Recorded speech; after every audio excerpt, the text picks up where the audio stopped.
એટલે રામે જોયું કે લે આ તો આ બધા રાજકુંવરીની આવી રહ્યા છે, એટલે એને લક્ષ્મણજીને કીધું કે જો લખન જે આવે ને જેના માટે થઈને ધનુષ યજ્ઞ થયો છે તે જ જનકજીના પુત્રી શ્રી સિયાજી છે, જો લખન.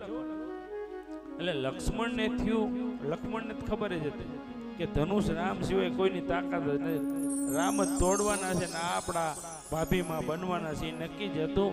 એટલે લખનજીને ચિંતા થઈ કે જાનકી હમણાં આમને જોશે, આ ફૂલડા વીણે છે ને આમ જટાપટા થોડુંક હરખું કરી દઉં.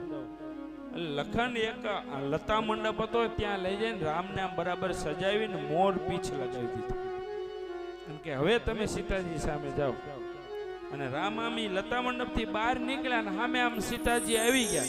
સીતાજીની નજર મારા રામની સામે પડી, રામની નજર માં જાનકી પાસ ઉપર પડી અને રામને જોઈ માં જાનકી ના નેત્રો બંધ થયા.